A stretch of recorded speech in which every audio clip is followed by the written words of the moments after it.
ఇప్పుడు మనం యేసుక్రీస్తు ప్రభు గురించి తెలుసుకుందాం. ఈ యేసుక్రీస్తు ప్రభు గారు, యేసు అనగా రక్షకుడు అనే అర్థం. ఈ ప్రభు అయిన యేసయ్యకు 12 మంది శిష్యులు కలరు. ఈ 12 మంది శిష్యులు అపోస్తులు అని పిలువబడ్డారు. యేసయ్య ఈ 12 మంది శిష్యులతో కలిసి బోధన చేశాడు. కళ్ళు లేని వారికి కనుచూపు తెప్పించాడు. రక్తస్రావం కలిగి 12 ఏళ్ళు ఏకదాటిగా రక్తస్రావం కలిగిన స్త్రీ యేసయ్య చెంగు ముట్టగానే ఆమె రక్తస్రావము పరిశుద్ధపడింది. చనిపోయిన బాలికను దేవుడు ముట్టగానే బతికింది.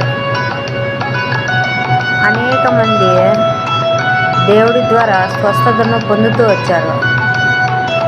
ఒక స్త్రీ, పాపాత్మురాలైన స్త్రీ ఒక విందుకు పోయింటే, యేసయ్య విందుకు పోయింటే అక్కడ తన కన్నీటితో, తన కురులతో తన పాదాలను, యేసయ్య పాదాలను తుడిచింది. అప్పుడు యేసయ్య ఆమె పాపాత్మురాలైన ఆమె పాపాలన్నీ క్షమించేశాడు.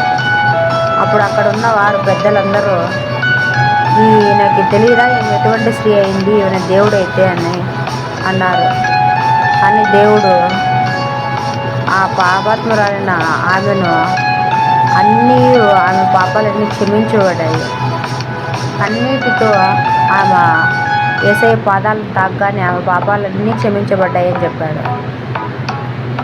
అలాగనే సిలువ వేసే టైంలో ఈ 12 మందిలో ఒకరి వల్ల ఆయనకు సిలువ వేయడానికి వాళ్ళకు చాలా సులువైంది.